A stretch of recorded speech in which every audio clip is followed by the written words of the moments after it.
Welcome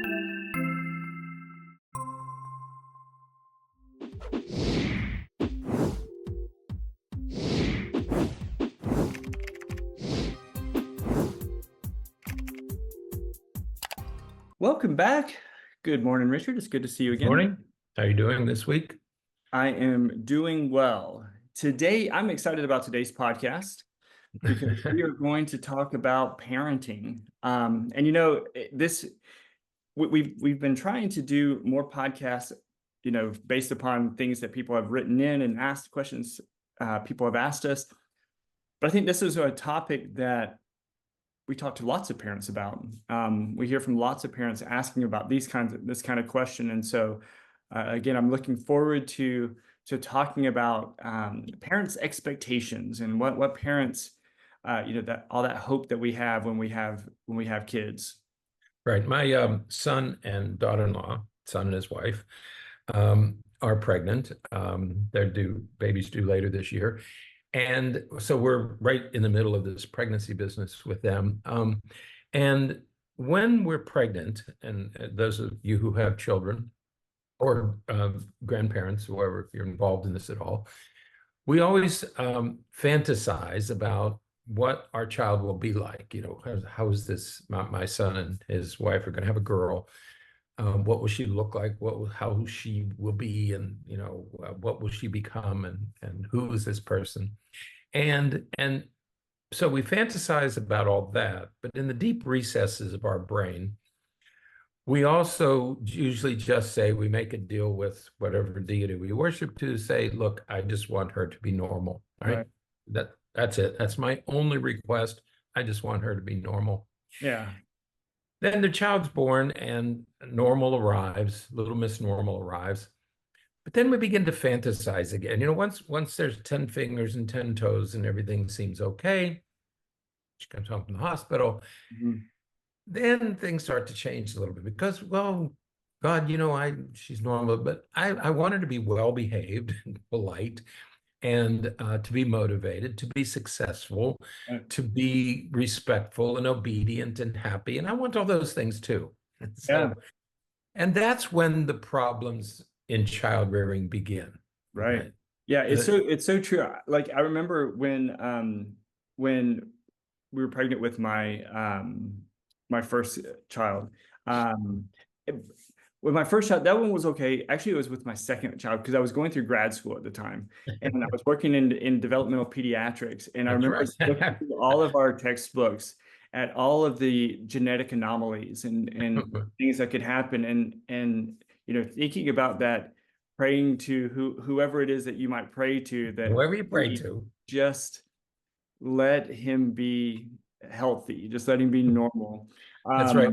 When we were pregnant with my first, I was working in pediatric neurology. Yeah. And we saw kids who had real serious developmental, neurological, medical problems. You start to wonder, how in the world could anybody be normal? It's exactly what I said to people, that because every day, all we did 5 days a week was we saw children with neurological problems or developmental problems. And you think, well, I guess everybody in the world is. And you forget that most children do not have any of those anomalies. Right. But so when you're pregnant, you think, man, I just want normal. Just right. Everything be okay. Everybody escapes this birth process fine, and then we move on. But because we're the way we are, then we want a little bit more, okay? And it's the little bit more that gets us into problems, because that's when we start trying to mold and shape and coerce and cajole our children to be polite, respectful, motivated, obedient, successful, all those things that we really want of our kids, okay? And we so often define those things our way. Exactly. My definition, right. What I mean by success, what I want by success is this, and that's where, as you said, that's where so many of the problems begin, is because we are now trying to control so much. That's right. That we're working towards our goals and our expectations for things, and yeah, it makes it where there's sometimes a mismatch between what Yeah. the kid wants and what the parent wants. Yeah, you said prayers and lit candles and sacrificed animals for normal, but now you want more than that, and Right. now you want other things, and that's when we start to get into trouble with child rearing, because when those things don't happen as you want them to, as Mhm. you expect them to, you start, those children then are brought to the office of a professional. It might be a doctor, it might be a psychologist, a therapist, a teacher, a counselor. We bring those kids who don't meet our expectations to professionals. And the message we give to the child is, you're not what we want, and we're going to change you. Okay, that's the message that, whether we want to admit that or not, that's sort of the message that we're sending to our children. Absolutely. And so we really have to be careful with that. That's one thing that I know that we emphasize here at our office, at least, is, when I'm meeting with a family for the first time and they bring their kid or their teenager in, the first Especially things I say teenagers. is, um, everything, the work that we have to do is not just with your kid. Everybody's got to do work, because we got here because everybody contributed to where this problem got. And That's I'll right. get this idea that we have to make sure that the kid doesn't see that I'm the problem. I'm the one that is making all this difficult for everyone. And so, yeah, but most of the time it doesn't happen. Right. Most of the time kids don't get that message. That's right. That's right. So now, look, first of all, I have nothing against polite, respectful, motivated, honest, kind. I'm all for all of those things. But there is a word of caution that this article sort of made me stop in my tracks and say, "Oh, yeah, she's kind of right about that." The caution is, when the problem with these less important goals, when we let less important goals like obedient, polite, motivated, successful, um, when we let those drive our parenting, we can easily run into a problem, because what this author is saying, what this specialist is saying, is the most important thing you should do with your children is to develop a healthy attachment. She said, more than anything else, that's what you should be doing, is developing a healthy attachment. When you get sidetracked trying to accomplish all these other goals, the risk is you're going to lose sight of the most important goal, which is to develop a healthy attachment. Right. And the article that we chose for this is entitled "The Only Goal Parents Should Have for Their Kids is Healthy Attachment," and it's according to a renowned attachment therapist, and that renowned therapist is Ellie Harwood. She's a licensed therapist in Colorado, who has done an enormous amount of research and writing about this topic. So while she's not a university researcher, I would clearly put her in the category of a specialist, an expert in parent-child attachment. Right. And it's important that we talk about, a lot of times in our podcast, and this is another example of it, we have to talk about, the developmental stage of the child. And we're talking about younger kids when we're talking about developing this attachment. That's right. If you have a kid who's a teenager, we're not going to talk about developing an attachment in the same way Right. at that age, because what you have to do then is very different. So we're talking about younger kids, during those earlier stages of development. That's when it's extremely important that you develop this healthy attachment. Right. Yeah, we talk about bonding and attachment sort of together as a package. And bonding we typically associate with infancy, that you bond, you have this very secure, this bond with your child, with your children. Attachment is a little bit different, because attachment has to be nurtured over time, particularly in early childhood. The preschool years is when that secure attachment occurs. Now, you want to remain attached throughout the teenage years, and you can damage that attachment. The attachment you built in a youngster, you can damage, because teenagers can be very challenging. And if you're not careful, you can damage the attachment that you did build when they were in elementary school, preschool and elementary school. So how do you know that your child feels securely attached?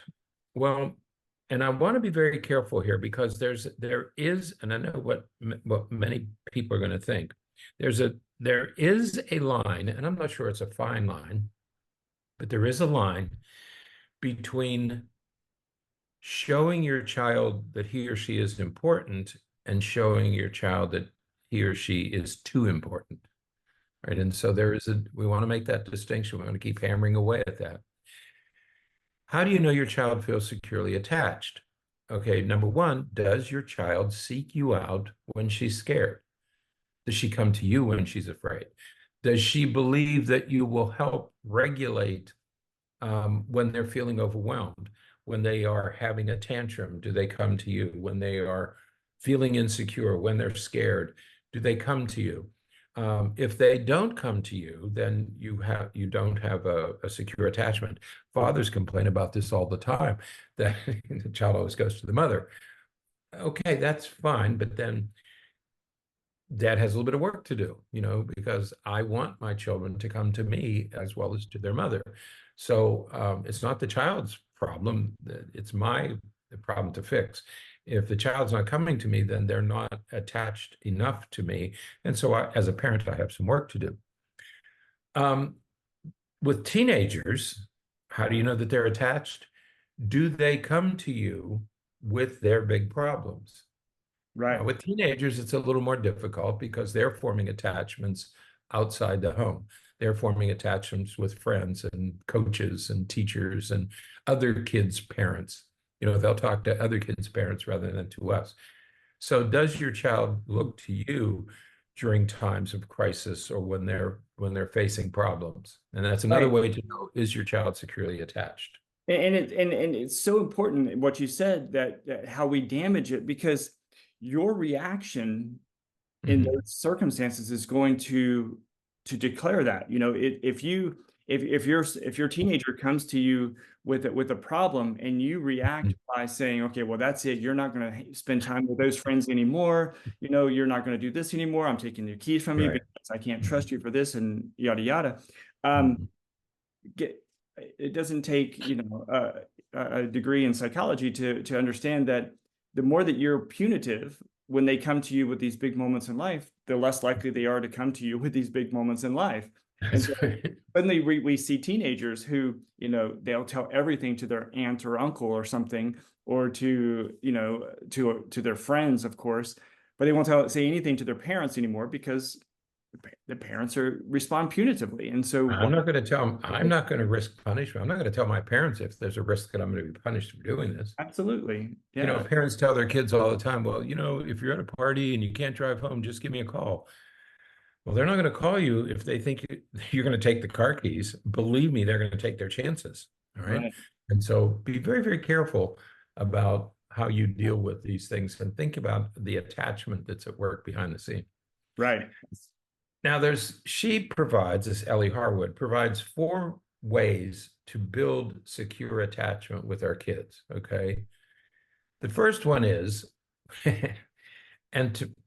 I'm laughing because this is one of those slippery slopes with child rearing.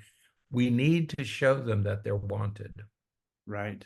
That is so critical. Right. When they enter your sphere, you're in the kitchen and your child enters the room, show them that they're not an annoyance, that they're not a hindrance. And my God, we're all guilty of that. Kid comes in and the sigh of disgust, like, oh, what do you want now? Children need to know that they bring you joy and that you are grateful to have them in your life. Okay. It doesn't mean that you have to stop everything we're going to get to this later, but it doesn't mean you have to stop everything you're doing and just focus on them. One of the things that used to irritate me is if I was talking on the telephone to somebody and their child enters the room, they stop talking to me and they start talking to the child. That's not what you can overdo any of these things. Okay. So we want to talk about showing your child that they bring you joy and that you're grateful to have them, but that's not the only thing you want them to learn. But that's the first thing. You need to show them that they're wanted. Absolutely. And there are lots of ways to do that. Yeah, And I think your example with, you don't want them, oh gosh, what do you want now? yeah, right. Those kinds of statements. No, obviously that happens sometimes. Especially, we all have, the child who, is in every 3 minutes, asking questions, and you're trying to do something, and they just keep coming in and asking Mhm. various questions about different things. And it's like, okay, come on now, give me 5 minutes. When the timer goes off, then you can come back and ask me another question. But so you have to Right. put some limits with some of that. But you have to show them that they're wanted. But I think the second thing is that we need to show up, and that, like, I think that that's one of the huge things that we talk to parents about. And especially when you think about teenagers, the parents are at the activities that Right. kids are participating in. you know Mhm. um when you think back to your childhood, were your parents at all of the events at school, or were your parents at your sporting events, or your these different things that we did? Did your parents show interest? And again, showing them that you want them to, that you like, that they're there, that they're wanted. Did you watch them perform? Did you watch them do the things when they come in and they say, hey, look what I learned at school today, or look what I can do now? Are you watching them? Are you engaging with them? You have to show up, you have to be present, and let them know that what they're doing matters to you. Mhm. Right. Um, Not only that you have to show up to those activities. You have to be present in their lives. Okay. Right. There's nothing sadder to me than when kids come in and say, well, no, my dad's never seen me play. Right. How could you not? Can you overdo that? Yes, you can, but you got to show up. So the first thing is you need to show them that they're wanted. Second thing is they need to show up. And third, Yeah, we need to listen to them. Oh my gosh. yeah, Um, we, Richard, how many times have you talked to, and again, this is especially in adolescence, where the parent says, he just doesn't talk to me anymore. And you talk to the kid, and the kid says, they just don't listen. they're not listening. And is like, that is the poster of adolescent problems. Mhm. The parent says the kid never talks to me about things that matter anymore, and the kid says, Mhm. my parents never listened to me. That's right. We have to Mhm. shift and adjust, we between what we're listening to and what we're listening for. Mhm. Many times we're listening, when our kids are talking, we're listening for certain things. What is he doing wrong? What is he doing that meets my expectations or meets my goals for him? We're listening for certain things, but we're not listening to what the kid is sharing with us. We're not listening Right. to what they're telling us. And so we're missing so much. And this, I think, is where that difference is between what the kids are saying and what the parents are saying. The parents are wanting this particular information, and the Right. kid's not giving that information because there's Right. other things that are important in their life. Mhm. They're trying to share those things, and the parents not listening to Right. that because that's not what they're listening for. And I think Yeah. that that's where this huge disconnect happens. Right. When we don't listen, it's usually because we are engaged in something else. Today's cell phones are a problem. Parents are on their phones, or on their cell phones, or on their computers. Dad's playing video games. Mhm. We're engaged in something else, and our kids are a nuisance. They're interrupting us um, in when we're engaged in something we really want to do. When I think back of all the mistakes, and my God, I made a zillion mistakes. I think I did more wrong than right when I was raising my children. They'll tell you that that's true. But you're making a special meal and you're getting frustrated, and then the kids come in and they add to that frustration. Something is going on. They're fighting or arguing with each other, and you're trying to make this perfect birthday dinner. And I would rather burn the dinner and have fun with my kid. Now, as I look back, Right. what do you want to do? Do you want to make a perfect dinner, or do you want to have a relationship with your children? Mhm. And once your children are gone, I can tell you what the answer to that question is going to be. There Right. isn't a dinner in the world worth sacrificing your children over. You go for the kids every time. There'll be lots of dinners. You only have one kid or a handful of kids. So don't sacrifice a close, loving relationship with your children for anything, not for a clean house, not for. I had a patient one time who, when they ran the vacuum cleaner on the carpet, all the nap went a certain way. Do you know what I'm talking about? Yeah. And by God, say, don't don't walk across that carpet. The kids were not allowed in that room because they were going to mess up the nap on the carpet. Okay. And I think you're putting the nap of a carpet in front of a relationship with your children, Right. not a good trade. So listen to them, put them first. When they come to talk to you, talk to them. Believe me, you're going to miss it when they're gone. Right. And then the last thing is, geez, apologize. Just Make apologize. amends. We all make mistakes, and to Yeah. acknowledge it and admit it when you make a mistake and apologize to your kids. You know, how do you expect your children to apologize to you if you've never apologized to them? Right. I mean, you model what you want, demonstrate to them what you want. And the quickest way to teach your children to apologize to you is for you to apologize to them when it's legitimate. I mean, you don't have to grovel, but you have to apologize. Right. Now, Yeah. having said these things about listening and being attentive and making them special and apologizing and everything, we want to add our 2 cents to this because there are a few cautions, okay? Absolutely. Yeah. I think that, as this author says, it's really critical that we let our kids know that they're important. Right.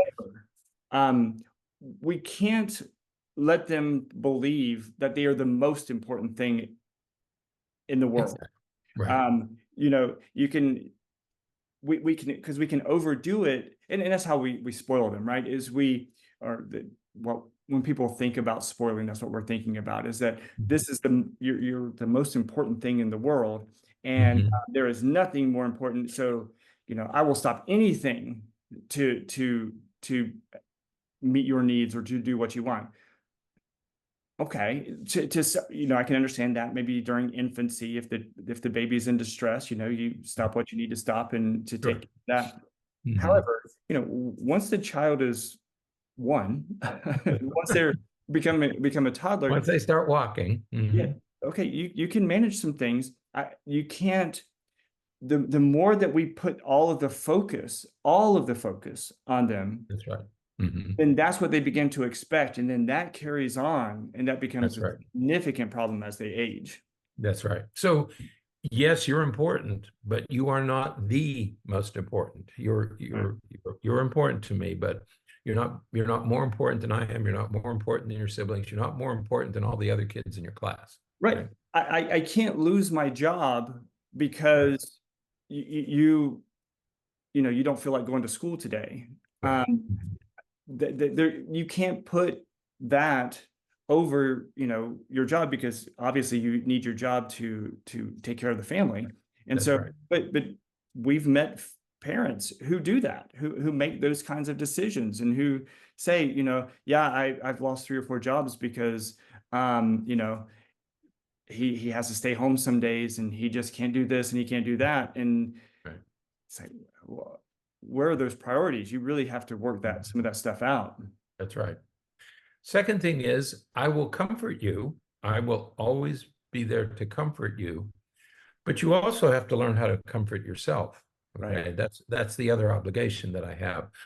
I will comfort you, but I will also make sure that you learn how to comfort yourself. This is especially important at night. Yes, I will comfort you, and I'll come into your bedroom and pat you, but you can't sleep you can't get in our bed every night, okay? Because you're not learning how to comfort yourself, Right. right? And so I also have that obligation. Right. Third, I will do most of the work, but I'm not going to do all the work. Right. And the amount of work that I do diminishes over time. That's right. One time you said the parents are working harder than the kids. Right. At schoolwork, for example. I have parents who had teenage children, and the parent is still doing most of the organization and planning and scheduling and assignment completion. These kids are 15 and 16 years old, right. And the parents are still doing most of the work. Yeah. That's wrong. I will do most of the work, but I'm not going to do all the work. Right. Okay? And again, as time goes, the amount that I do is less and less, and the amount that you do increases. More, right. It's got to. Right. I'm going to treasure you, but I'm not going to spoil you. Right. Big Yeah, distinction. I mean, there's an enormous distinction between those two. absolutely. Um, I will absorb your emotions. You can bring all those real big emotions to me. When you're a toddler, you can scream and tell me that I'm the worst dad ever. And when you're in preschool and elementary school, when you become a teenager, I will absorb all those huge emotions, but I'm not going to be abused. There's a distinction between Right. absorbing your emotions and allowing you to abuse me. And you Right. need to have a very clear distinction between those two things. Absolutely, because it very easily, and this, so many of these are related to each other because Right. Yeah. this tends to happen in situations where the child believes that they are the most important thing in the world. Right. It's Yeah. like, well, if I'm the most important thing in the world and you're not doing what I ask you to do or what I want you to do, That's then right. I'm going to abuse you until I had a teenager recently who said, well, I was talking to the parent, and the parent says that the kid tells her, this preteen will say, well, you know what? That's not what I want. So I'm not going to do what you want me to do until you let me do what I want to do. Mhm. There is a complete reversal of power in that house. Right. And The I'm not, teenager said that to the parent. I'm not going to do what you're asking me to do until you let me do what I want to do. Wow. Okay. Right. Yeah, And that's turning this whole thing upside down. absolutely, absolutely. And so Mhm. while we have to develop this nice, secure attachment with our kids, we also have to balance that with, maintaining the, I hate to use the word hierarchy in the family, but to some extent it is. We're really No, just about the hierarchy in the family that no, I am still the parent. I'm still the one that makes the decisions. And there are going to be things that you have to do that you don't want to do, but right. Right. but you got to do them. And you're not going to That's, abuse me when I ask that's you to right. do something. Right. Because I also have this obligation to teach you how to do things yourself Right. and to put responsibility on you. You have to feel some of this responsibility. I'll do the work, but I'm not going to do all of it. And you have to feel the weight of some of these responsibilities. That's Right. also a task that I have. Absolutely. And the natural thing that follows is that, I will teach you to do things, but I expect you to learn those things, I expect you to do them. I'll teach right, you how to do your chores, but I expect you to do them. right. And it again kind of goes along with that thing that you're not so important that you don't have to contribute to the family. You're not so important that, I'm going to pay you to clean your room because why am I paying you to clean your room? No, Right, it's your room, it's your belongings. You keep it up to the right. expectation of the family, and I'll teach you how to do that, but you got to learn and be willing to do it yourself. That's right. And the last one is no matter how old you are, I will always take care of you. I will always be here to take care of you. But I will expect you to learn to take care of yourself. Right, I tell my children, they say, well, I don't have none. I said, look, if I have money, you have money. But I do expect you to learn to take care of yourself. right. That will also have that expectation. So what we're saying here is not just a balance. I think that most parents are willing to do the lion's share of everything, Mhm. but we must expect our children to learn how to do all of this on their own. Right. Okay. And that's We've the other said, part of this. right. We've said many times that by the time the child is 18 years old and they're walking across the stage and graduating in high school, Right. we want them to be able to walk off that stage and be self-sufficient. We want them to be able to take care of themselves and have those Right. skills. Mhm. These are the things that you have to do to ensure that they're going to be in that position. Mhm. Because if you don't put them in a position where they're expected to do these things to take care of themselves and to meet these expectations and meet these demands, if they're not able to do that by then, you're in for a rough time. That's right. And they're going to remain dependent on you for an extended period of time. Right. And that's the whole point that the world that you're stepping into when you're 16 or 17 or 18, we always like to say it starts with driving Right. because those are adult expectations.